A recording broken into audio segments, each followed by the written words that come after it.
What if the version of you that everyone recognizes is the very version that is holding you back? The reactive one, the defensive one, the one who explains too much, proves too much, speaks too quickly. What if real power begins the moment you stop trying to be seen? In a world addicted to visibility, silence feels dangerous. If you're not announcing your growth, did it even happen?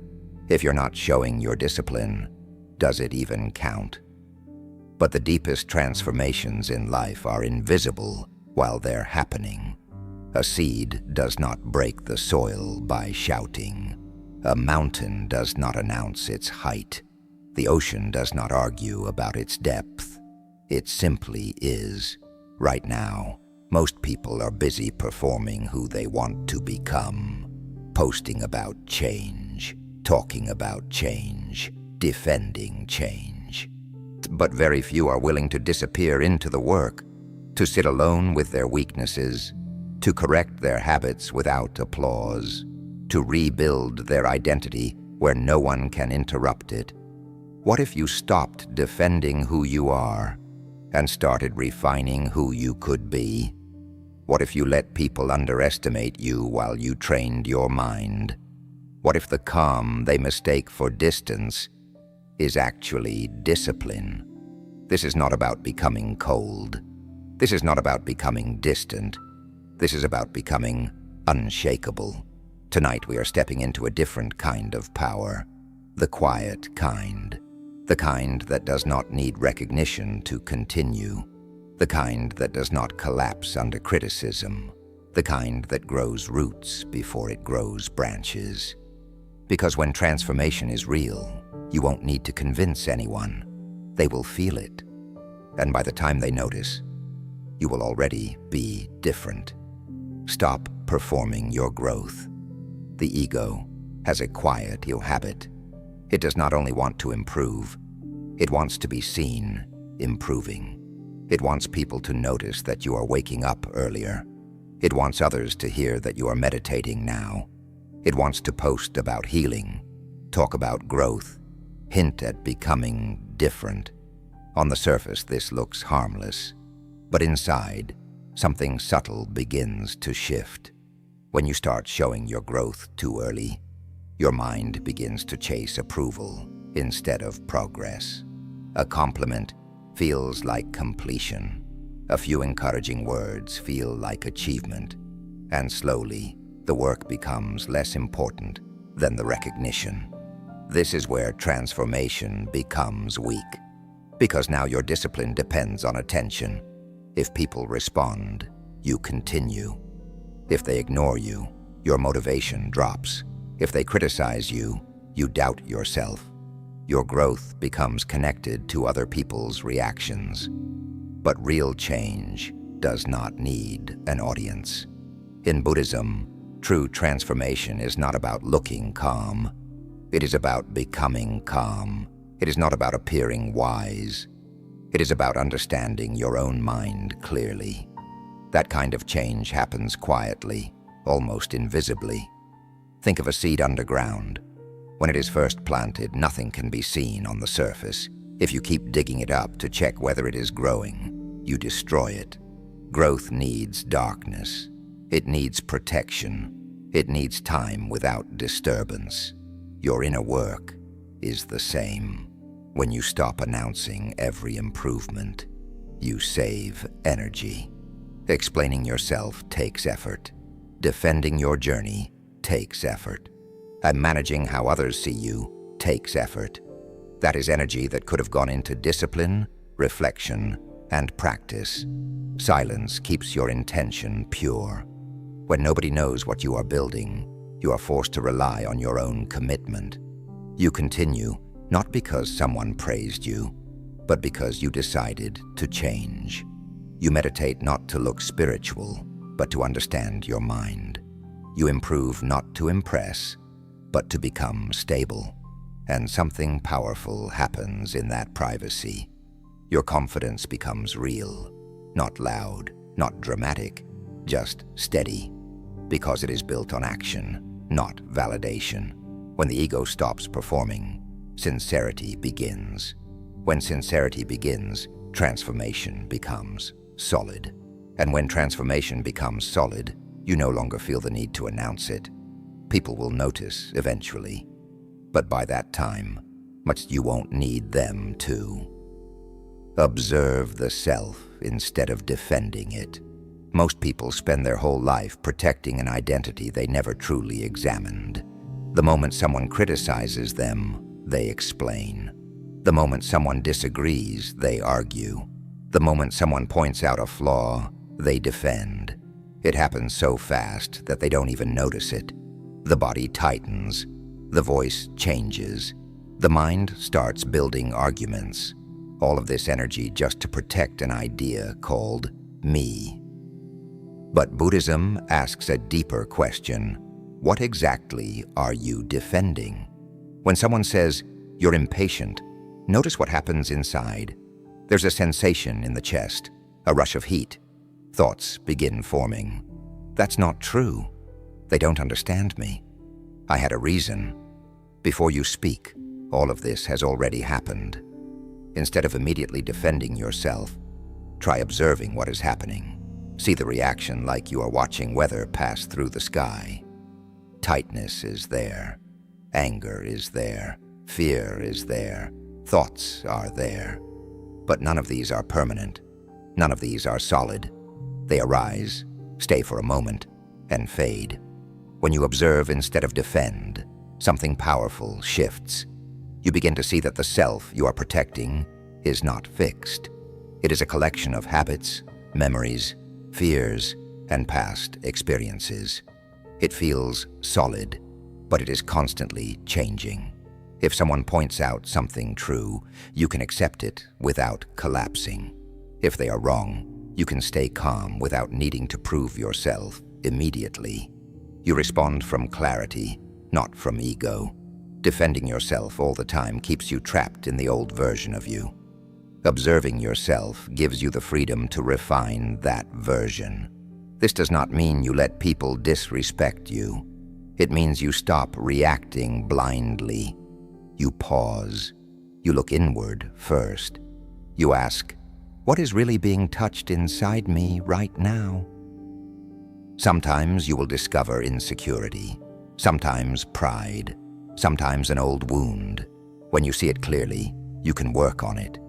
But if you only defend, you never learn. Observation creates space, and in that space, growth becomes possible.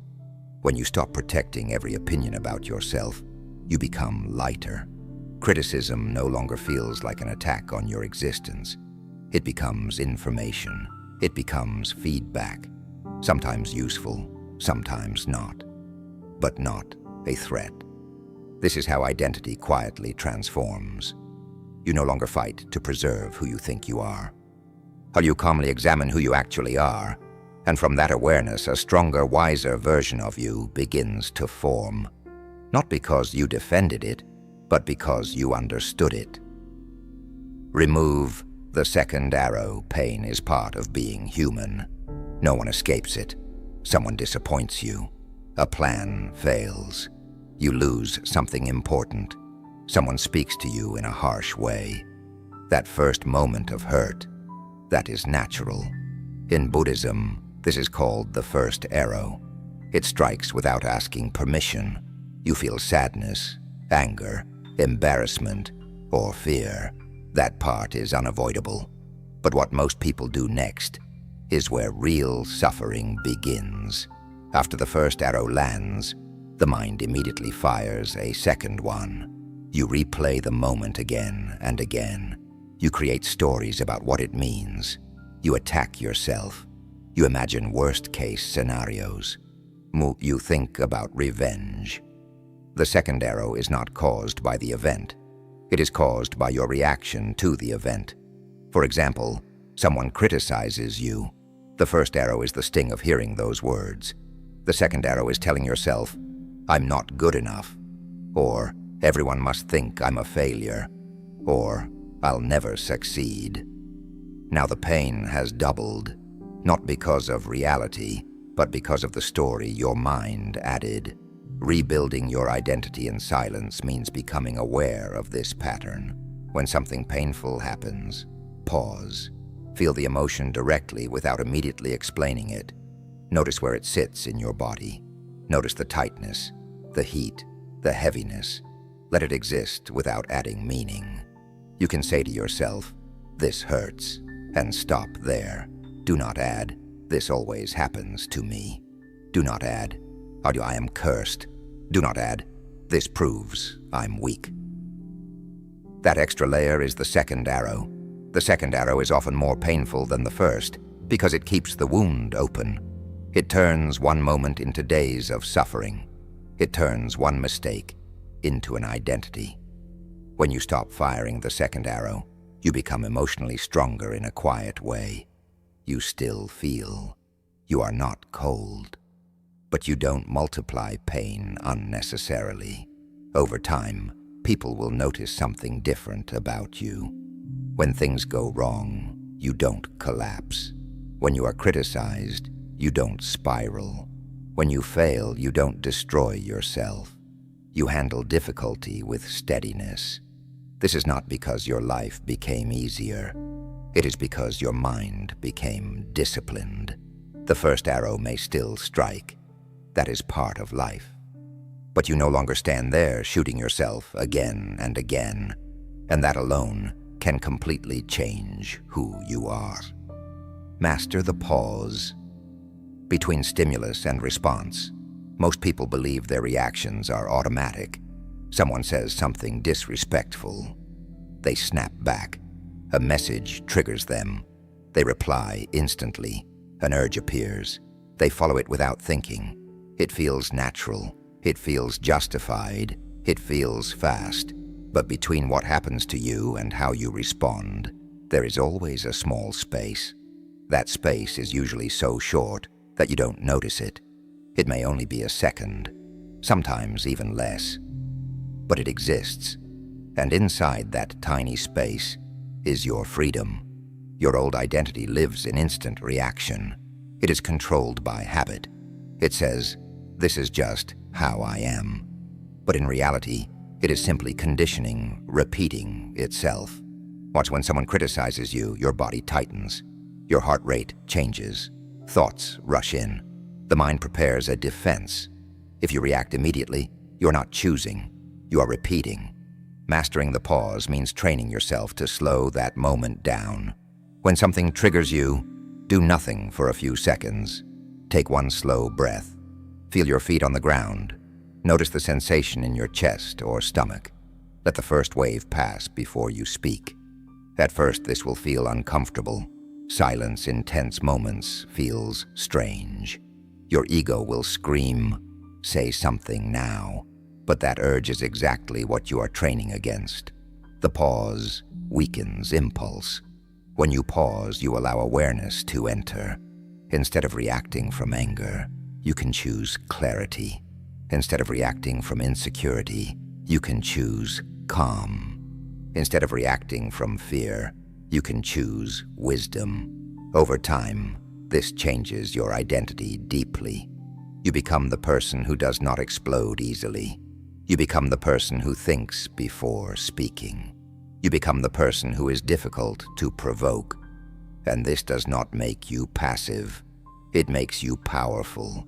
Power is not loud emotion. Power is controlled response. In Buddhism, awareness is everything.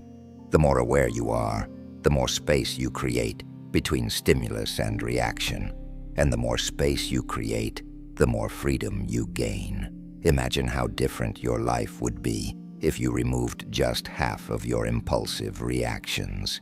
Fewer regrets, fewer damaged relationships, fewer words you wish you could take back. Mastering the pause does not mean you will never feel anger or desire again. It means you will not be owned by them. And when people try to provoke you and fail, they will feel the difference. They will sense that you are no longer easy to control. All because you trained one small, invisible skill. You learned to wait before you act. Purify speech to purify mind. Speech is not just sound. It is the surface of your inner world. The way you speak reveals how you think. If your words are rushed, your mind is rushed. If your words are sharp, your mind is unsettled. If your words are full of gossip, your mind is distracted. Most people focus on controlling behavior, but they ignore speech. Yet speech sits between thought and action.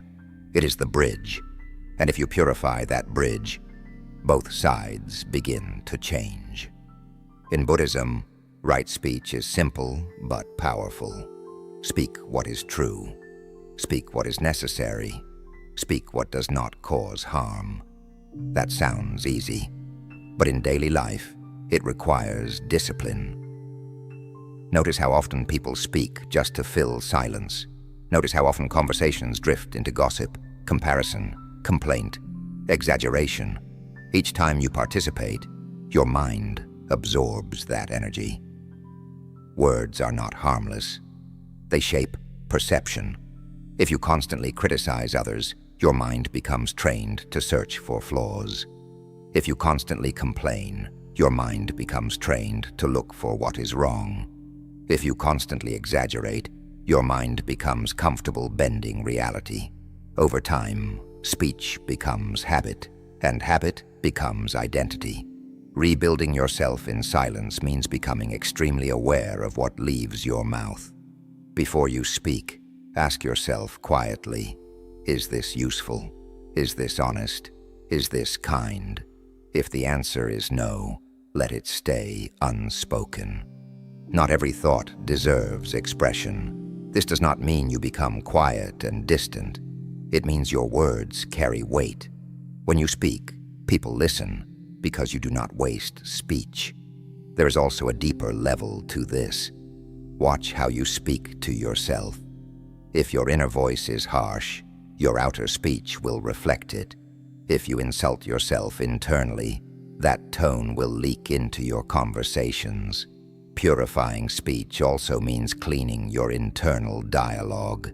Replace unnecessary negativity with clarity. Instead of saying, "I'm so stupid," say, "I made a mistake." Instead of saying, "Everything is terrible," say, "This situation is difficult." Precision in language creates stability in thinking. When you reduce gossip, reduce exaggeration, reduce unnecessary commentary, something surprising happens. Your mind becomes quieter. Fewer words mean fewer mental echoes. Fewer mental echoes mean more awareness. And more awareness means better choices. Over time, people will feel something different about you. You do not speak impulsively. You do not escalate drama. You do not spread rumors. Your presence feels steady. This is not because you forced yourself to look calm. It is because you cleaned the source. When speech becomes disciplined, the mind follows. And when the mind becomes clear, your entire identity shifts, not loudly, but unmistakably. Choose consistency over intensity. Most people wait to feel powerful before they act. They wait for motivation. They wait for the perfect mood. They wait for a sudden wave of inspiration. When it comes, they move with intensity. They change everything at once.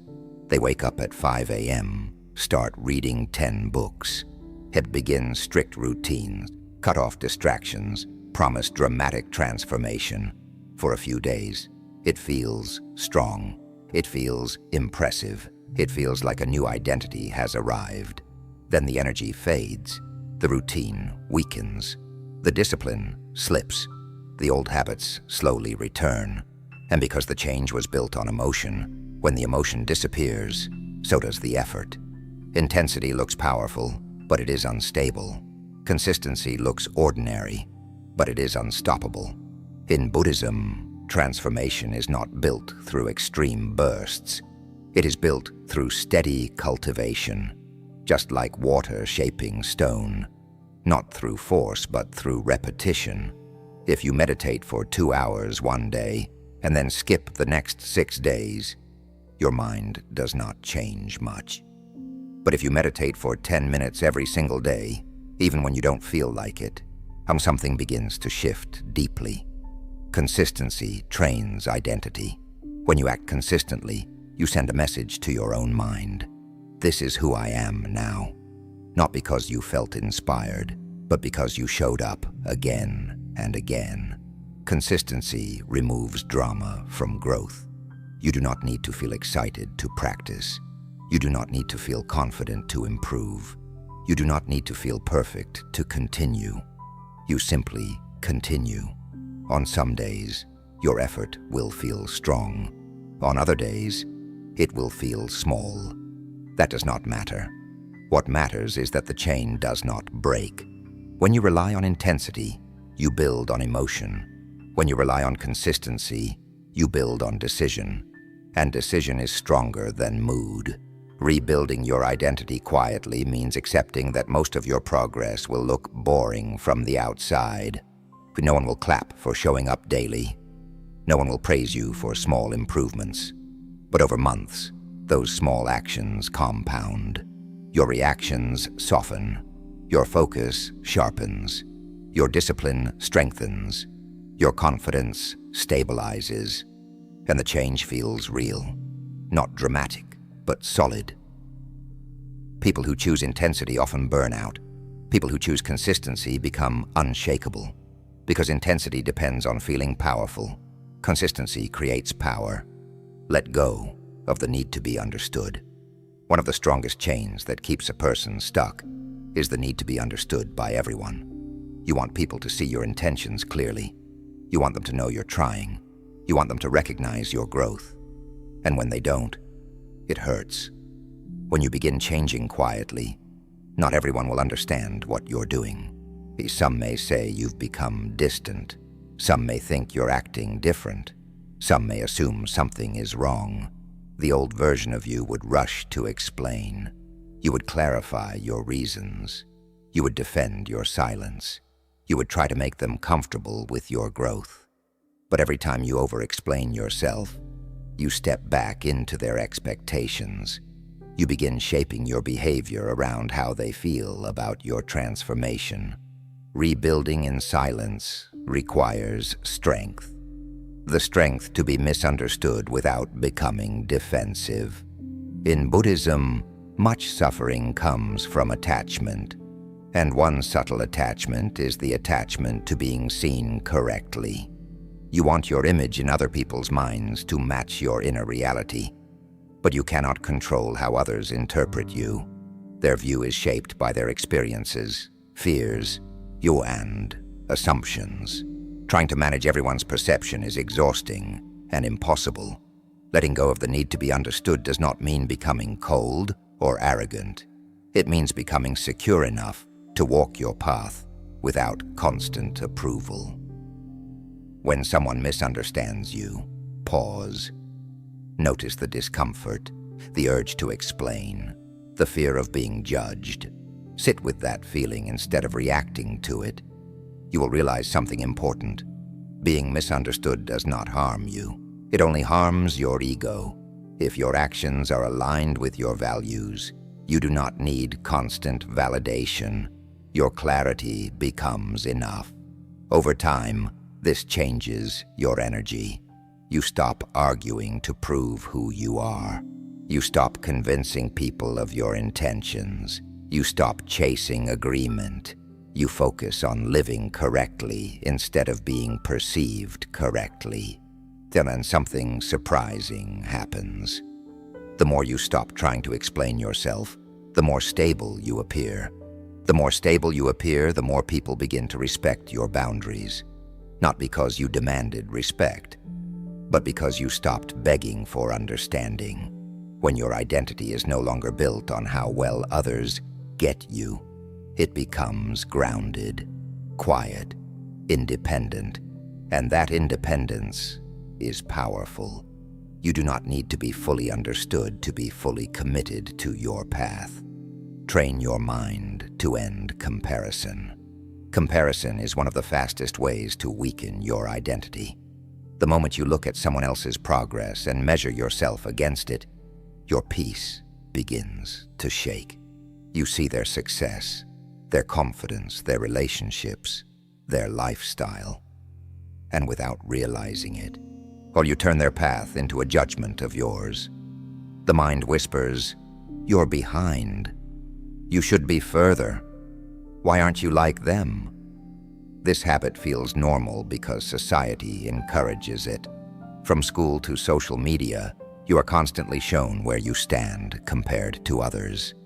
But Buddhism teaches something different. Suffering begins when you cling to measurement. Every person lives inside different conditions, different upbringing, different opportunities, different timing, different struggles that you cannot see. When you compare, you ignore these realities.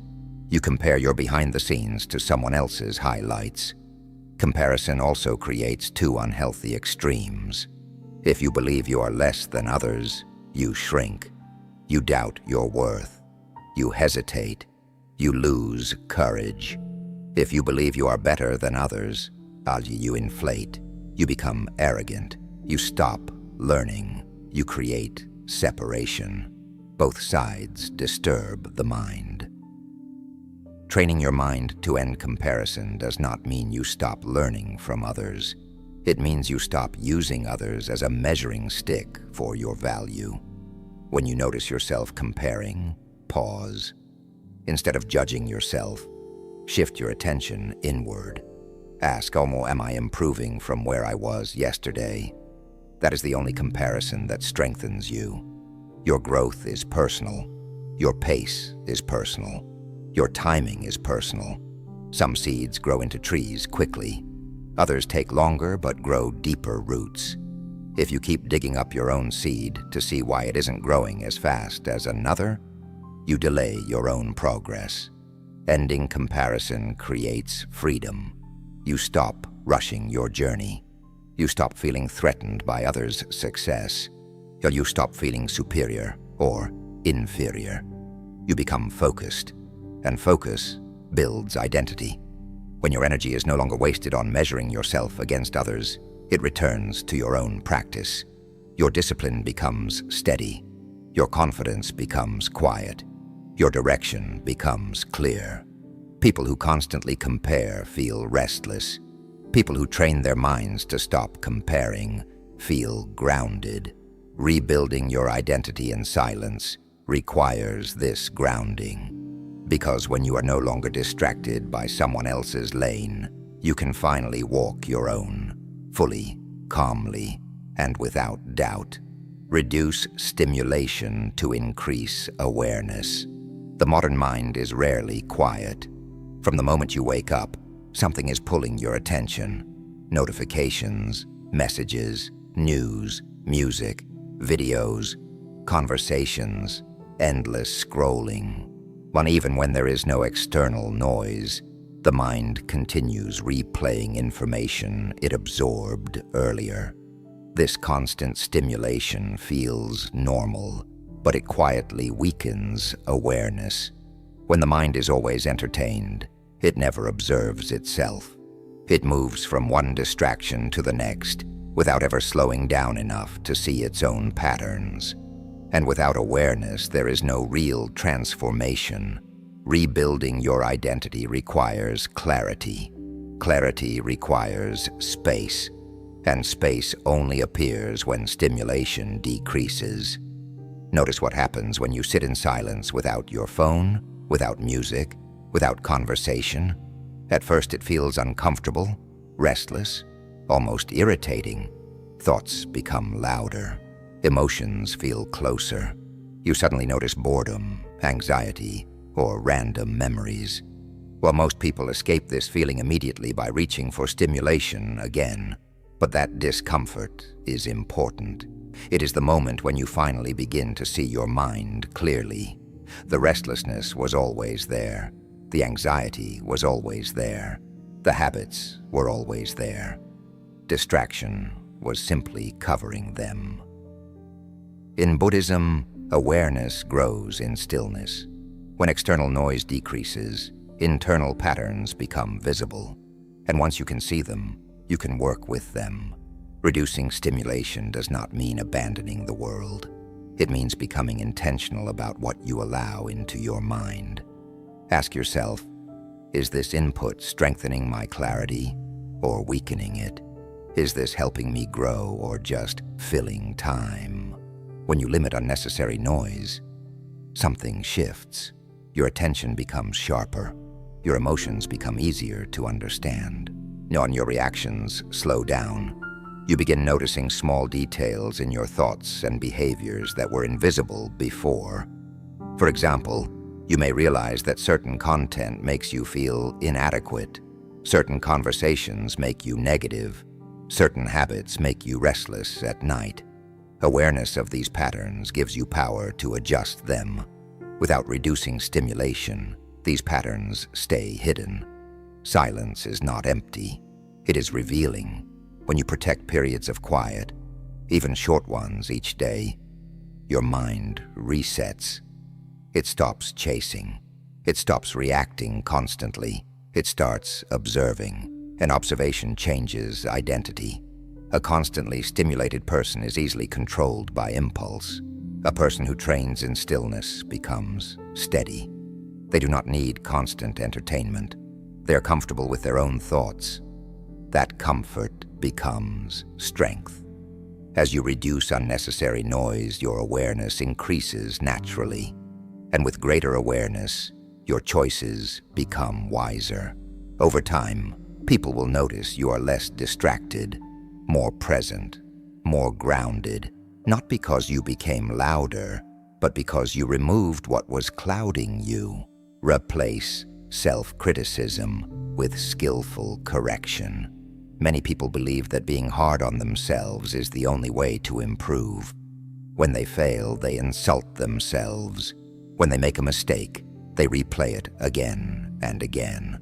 When they fall behind, they say things like, "I'm useless," or "I'll never change." They think this harsh voice will push them forward, but in reality, it slowly weakens them.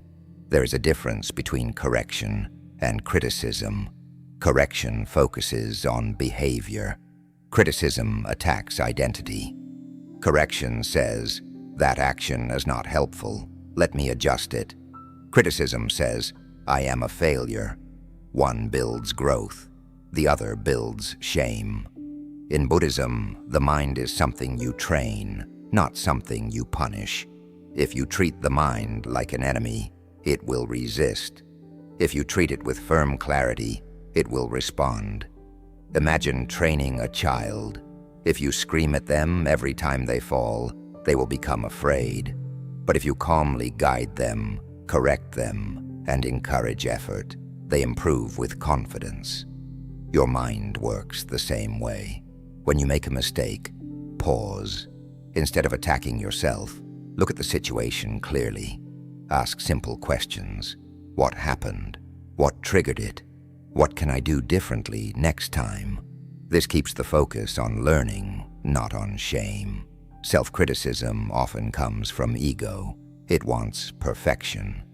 It cannot accept imperfection, so it reacts with harshness. But perfection is not realistic. Growth is gradual. Skillful correction means being honest without being cruel. If you skip your practice, you do not say, "I'm hopeless." You say, "I missed today. Tomorrow I return." If you react badly in a conversation, you do not say, "I ruin everything." You say, "That reaction was impulsive. Next time, I will pause." This small shift in language changes your inner environment. When the mind feels attacked, it becomes defensive. When the mind feels guided, it becomes cooperative. Rebuilding your identity requires long-term effort. You cannot sustain long-term effort if your inner voice is constantly tearing you down. Harsh self-judgment may create short bursts of discipline, but it often leads to burnout, guilt, and quitting. The skillful correction creates steady improvement. You begin to see mistakes as information instead of proof of failure. Over time, this builds quiet confidence, not the loud kind that pretends to be perfect, but the grounded kind that knows it can adjust and continue. People who constantly criticize themselves feel fragile. People who correct themselves wisely feel stable. And stability is far more powerful than intensity. When you replace self-criticism with clear correction, you stop fighting yourself. And when you stop fighting yourself, growth becomes natural. Build equanimity, not image. Most people spend their lives building an image. They want to look confident. They want to look successful. They want to look calm, intelligent, respected. But an image is fragile. It depends on how others see you. The moment someone criticizes you, ignores you, or questions you, the image feels threatened. So you defend it, you adjust it, you protect it. This constant protection is exhausting. Equanimity is different. Equanimity means emotional balance. It means your inner state does not swing wildly based on praise or blame, gain or loss, success or failure. In Buddhism, life moves in pairs: pleasure and pain, praise and criticism, success and disappointment. You cannot control which one comes, but you can train how deeply you are shaken by them. If someone praises you and you feel overly excited, attached, and inflated, your mind is not steady. If someone criticizes you and you collapse into self-doubt or anger, your mind is also not steady. Both extremes show dependence on external conditions. Building equanimity means training yourself to remain grounded no matter which side appears. When good news comes, you appreciate it without losing balance. When bad news comes, you handle it without panic. This does not mean you become emotionless. It means emotions no longer control your direction. To practice this, start by observing your reactions to small things. If someone compliments you, notice the pleasure, enjoy it, but do not cling to it. Do not build your identity around it. If someone disagrees with you, notice the discomfort, allow it, but do not let it define you. Over time, you begin to see that both praise and blame are temporary. Both pass. Both are influenced by other people's perspectives, which constantly change. When you build an image, you are trying to control how you are seen. When you build equanimity, you are strengthening how you remain. One depends on the outside, the other is rooted inside. A person focused on image feels pressure to perform. A person focused on equanimity feels free to act with clarity. This is powerful because it makes you stable in unpredictable situations. If a plan succeeds, you stay humble and steady. If a plan fails, you adjust and continue. No dramatic highs, no destructive lows. People who have equanimity feel different in a room. They do not chase attention. They do not panic under pressure. They do not crumble under criticism. Their calm is not an act. It is trained. Rebuilding your identity in silence is not about appearing unbothered. It is about truly becoming balanced. Because when your stability is internal, the world can shift around you, and you remain grounded. And that grounded presence is far stronger than any image you could ever create. Let transformation be evident, not announced. There's a deep temptation to announce who you are becoming, to hint at it, to subtly mention how much you've changed, to let people know you are not the same anymore. The ego wants recognition for transformation. It wants confirmation that others see the difference. But the strongest change does not need advertisement. When you constantly speak about your growth, you divide your energy. Part of you is doing the work. The other part is managing how the work is perceived. That split weakens focus. Real transformation becomes powerful when it is private. You train without telling people you are training. You improve without posting about improvement. You heal without making your healing your identity. This protects the process. When change is announced too early, it becomes fragile. People will test it. Some will doubt it. Some will challenge it. And if your identity is still forming, outside reactions can shake it. But when you allow transformation to mature quietly, it becomes stable. By the time others notice, it is already solid. Think of someone who truly became calmer. They do not say, "I am so peaceful now." You simply notice they do not react the way they used to. Think of someone who became disciplined. They do not constantly talk about hard work. You just see results. Behavior reveals what words try to claim. There is also humility in letting transformation speak for itself. When you stop announcing your progress, you reduce ego involvement. You are no longer changing to impress. You are changing because it is right. Though over time, people begin to sense something different. You respond instead of react. You listen more than you argue. You stay steady under pressure. You move with quiet confidence. They may not know exactly what changed. They may simply say, "You feel different." And that is enough. When transformation is evident, it does not need explanation. It shows in posture, tone, decisions, boundaries, and consistency. Announced change seeks attention. Evident change commands respect. Rebuilding your identity in silence means allowing your actions to carry the message. Not once, not dramatically, but repeatedly, over time. You do not need to tell the world you are stronger. If you truly are, the world will feel it. Real transformation was never meant to be loud. It was never meant to be a performance, a declaration, or a dramatic shift that demands attention.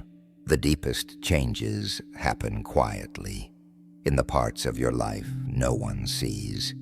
You stopped performing growth and began practicing it. You observed yourself instead of defending yourself. You felt pain without adding unnecessary suffering. You trained the pause before reacting. You cleaned your speech and, in doing so, cleaned your mind. You chose steady consistency over emotional intensity. You released the need to be understood. You ended comparison and returned to your own path. You reduced noise so awareness could grow. You corrected yourself without cruelty.